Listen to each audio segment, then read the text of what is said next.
So this will be a very short lecture on matrices. So far we have been talking about abstract linear transformations. So let's briefly turn our attention to an equivalent object, namely a matrix. So the setup is, let's start with T linear transformation between Rn and Rm. So let's I'll choose a basis here in Rn. Let x1 xn and the basis of the target space y1 ymb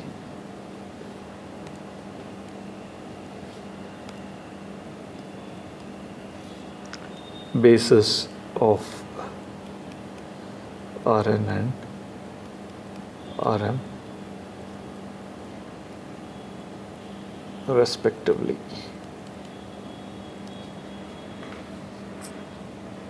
Now I could have started with just the standard basis of Rn and the standard basis of Rm, but this construction will work for any choice of basis. So the idea is that all the information about T is encoded in a set of n times m real numbers. And how do we get this? Well, let's look at T x1.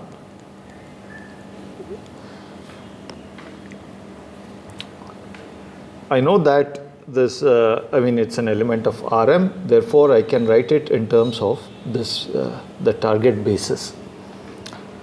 And I'll write it as A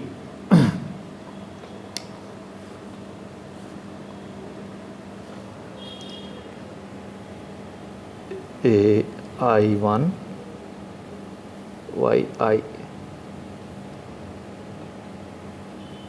I equal to 1 to m,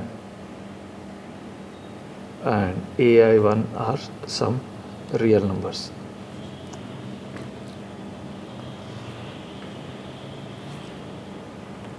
And so on. So I can write T xn as a linear combination of the yi's, and those coefficients I'll call ain. I equals 1 to m. Now, as we have seen before, for a linear transformation, if I know what it does to a basis, then I know what it does to every other vector. So all the information about this T is encoded by its action on x1, x2, xn, and as these equations show, its action on Tx1 is given completely by this m numbers ai1, where I varies from 1 to m, and so on. So let us define this array. Let A be this. Now the term array has no precise mathematical meaning. It's just a convenient way of writing. I might have as well written, if one wants a mathematically precise thing, I might as well write a n times m tuple of these. Just put all these numbers side by side. But it's more convenient to write it in this form. So this would be A1, A1n, and here I have AM1, AMN.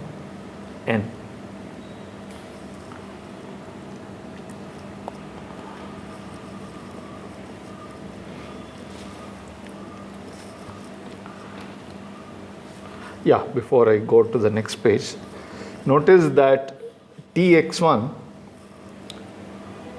the coordinates of Tx1 is an element of Rm. The coordinates of Tx1 in this basis, y1 up to ym, is given precisely by the first column of this matrix.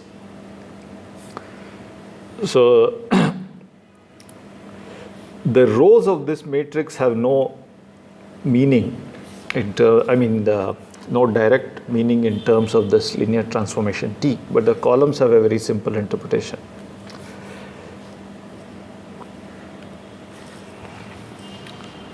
Well, we know now if I want to see what T does to an arbitrary vector, let x belong to Rn, then I can write x as summation Cj xj j equals 1 to n.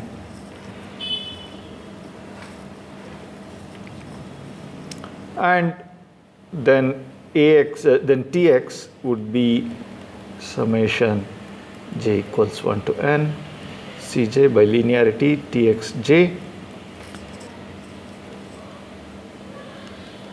and Txj itself is a sum Cj and then summation over I equals 1 to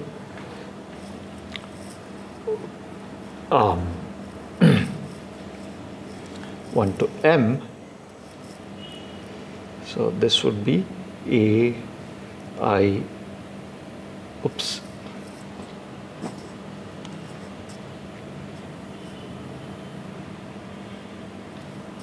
yeah, that's okay. Aij, and then it would be yi. And I can write this as a double sum.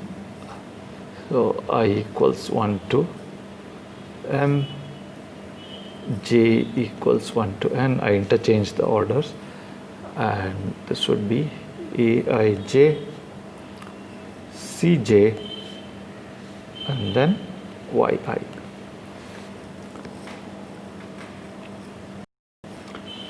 So in short, the coordinates of this vector x are given by these sums here inside. So therefore, if x has coordinates C1, Cn, then Tx has coordinates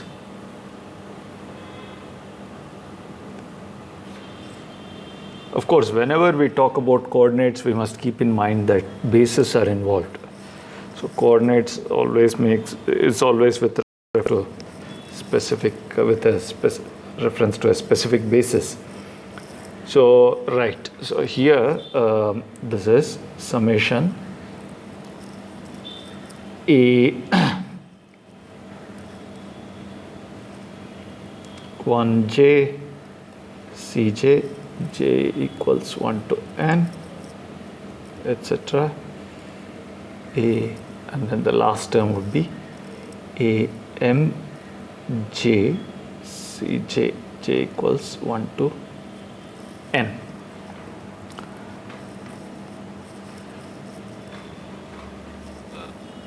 i.e.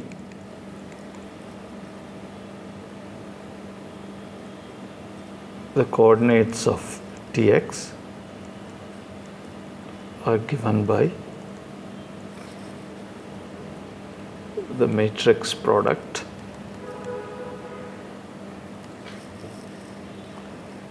A,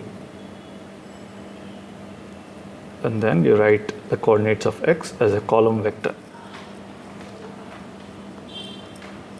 So this is a m cross n matrix. This is an n cross 1 matrix, so I'll get a m cross 1. column vector and whose entries are these things here. So all this is, I assume that you have seen all of this. It's just, the reason I'm writing all this is more for recalling notation more than anything else. Now, one of the nice things about this correspondence between a matrix and a linear transformation is that, so proposition, again, I'm not going to prove this. Rudin has a proof, but you can work it out yourself. If I compose two linear transformations, if S belongs to Rn, Rm, and T is in Rm and Rk, let's say,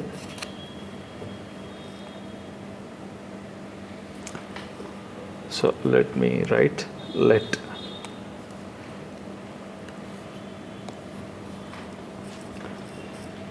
let's take this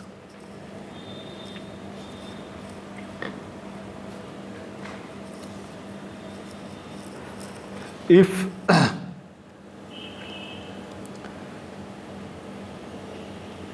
x1, x2, xn,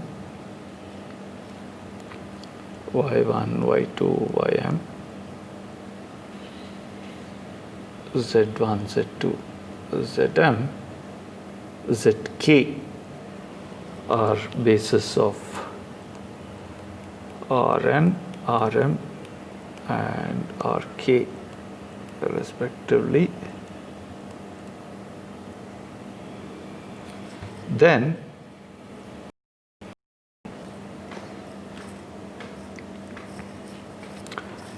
before I yeah, okay, let me introduce the notation here itself. See, when I introduce this the matrix of T, I called it as I denoted it by this A, capital A. It's which was somewhat arbitrary. I mean, but the more standard notation is, which shows its dependence on T. One also writes it as T and then put square brackets around that. In fact, to be even more precise,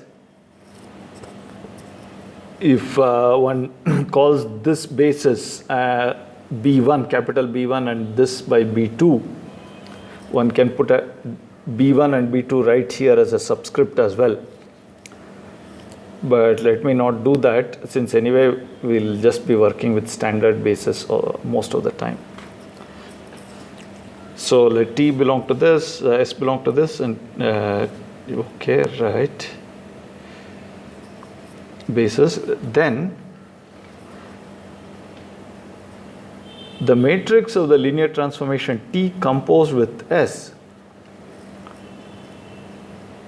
Now this matrix will have to involve the basis Z1, Z2, Zk and X1, X2, Xn. This will be just a matrix product of T with the matrix S, where of course this T is computed with respect to this Z1, Z2, Zk, Y1, Y2, Ym basis, and S is computed with X's and Y's. Then so this is a very important and what makes the whole correspondence work very well. The fact that, in fact, matrix multiplication, on first sight, it seems it's not obvious how anyone came up with that notion of multiplication, but this explains why we define matrix multiplication the way we do. Namely, one just looks at the matrix of a composition, then it turns out one can get that if we define matrix multiplication this way.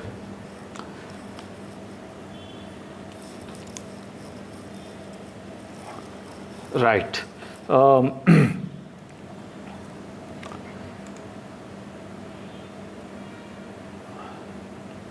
Then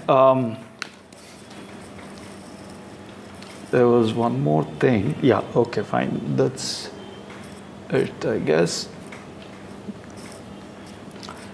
Right. So let me just formally state this as a proposition.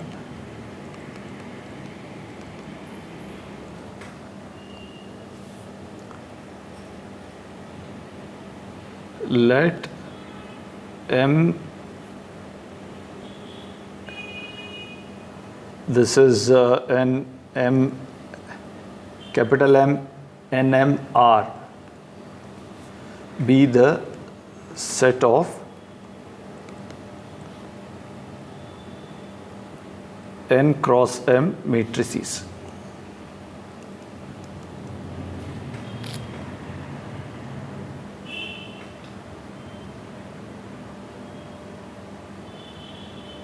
Oh, no, not N.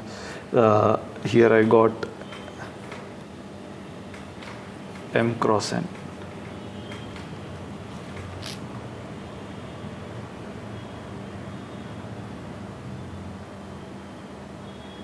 M rows and columns, right. M cross N matrices.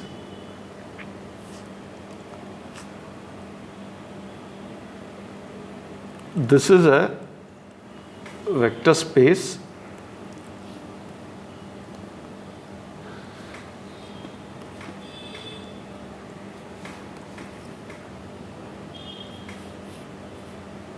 with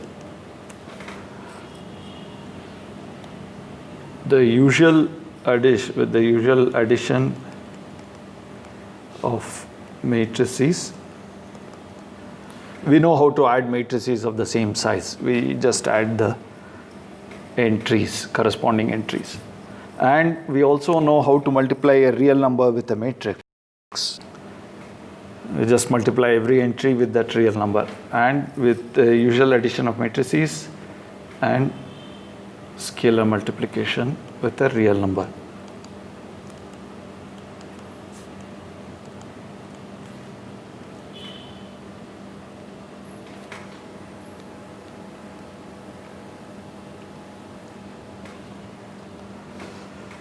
So the claim is that, yeah, so these two operations, it becomes a vector space.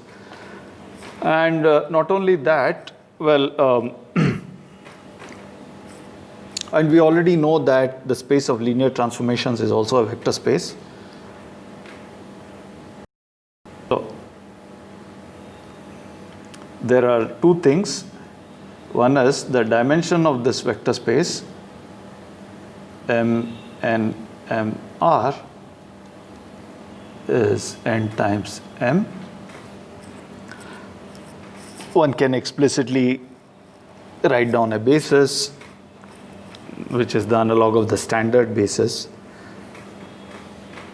Just put in the ijth entry, you put 1, elsewhere you put 0. This is one thing. And then L, Rn, Rm is isomorphic to NMR as a vector space. Isomorphic, of course, here just means that there's a one-to-one onto linear transformation from L, N, Rn, Rm to M, Nr. So this map, given a linear transformation, associating a matrix to that is what we just discussed. I leave it to you to figure out, prove. It's a trivial thing to check, but it should be done anyway, that this map is bijective, associating a linear transformation to its matrix. So as a result, combining A and B, we see that the space of linear transformations is just a vector space of dimension R, is a vector space of dimension n times m, and therefore it's just Rnm.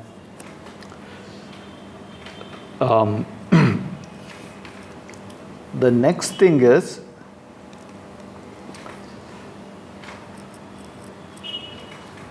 See, we had a norm on this space of linear transformations, namely the operator norm.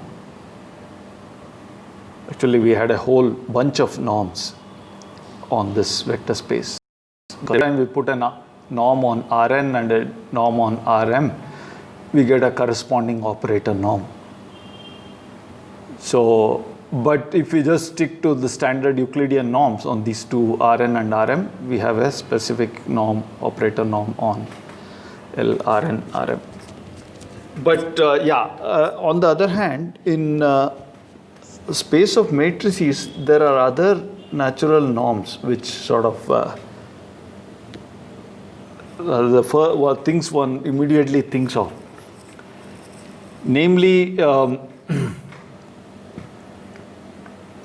if I take a matrix, for example, I can regard it, as I said, you can put all the rows side by side or columns side by side and regard it as an element of R n times m. So you would be in familiar Euclidean space of a large dimension. And there you have lots of norms like the Euclidean norm, LP norm, and so on. So this proposition relates the operator norm with that. So let T be a linear transformation. Then the operator norm of T is less than or equal to summation Tij squared, summation over all I and j, and then square root.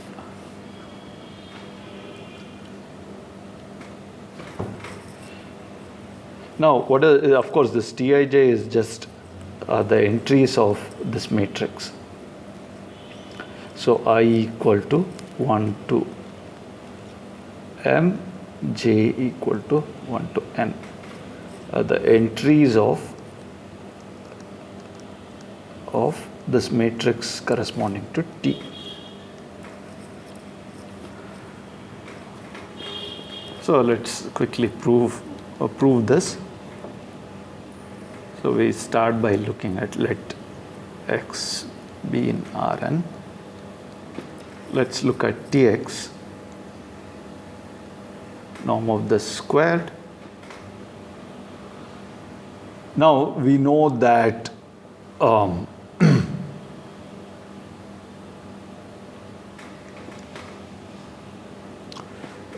Tx, well,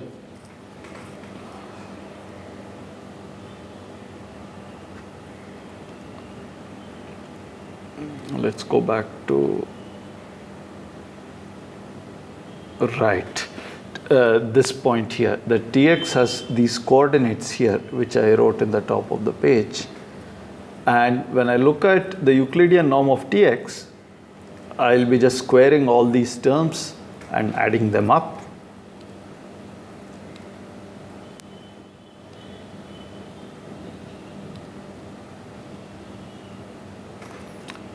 So this is square of Aij, Cj, no, I used T, so let me stick with that. Tij, then square,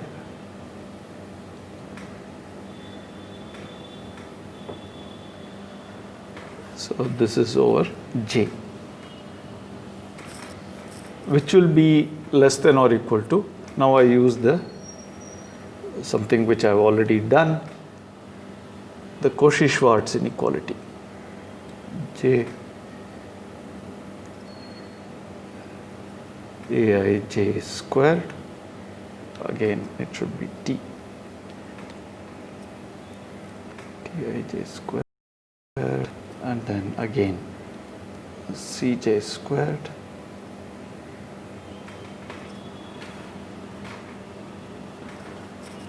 which is now this Tij squared Well, see here, this is, here I'll have to sum over I and j. Now what I'm do is that observe that this Cj squared is just the norm of x squared, that's all, Euclidean norm of x squared.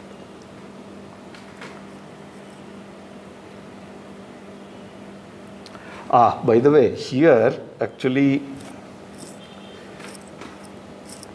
I should be a bit careful here. For this proposition to work, I should specify something.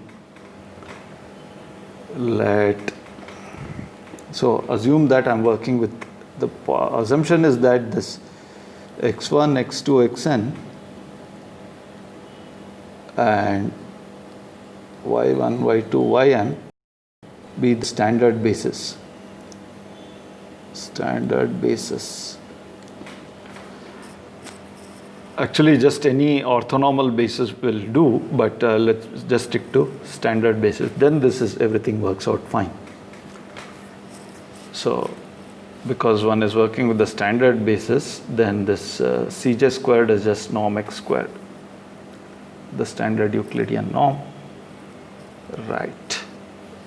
And in fact, even the first line, norm Tx squared, is given by this expression here. This thing here works because we are working in standard basis. So, and this, what did we conclude? Well, we got this is less Tij squared summation over I and j. Now I divide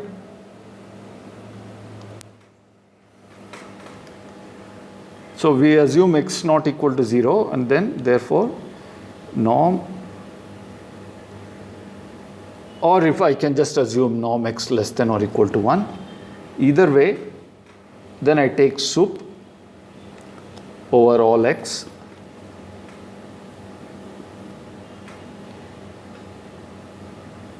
and then take square root. So this will be less than or equal to summation Tij squared, summation over I and j.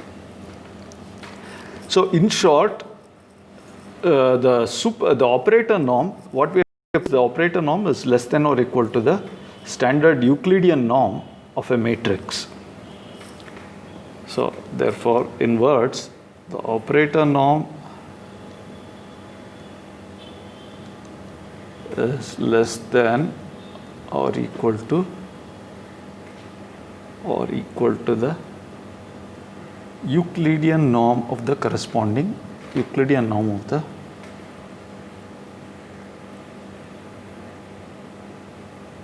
corresponding matrix.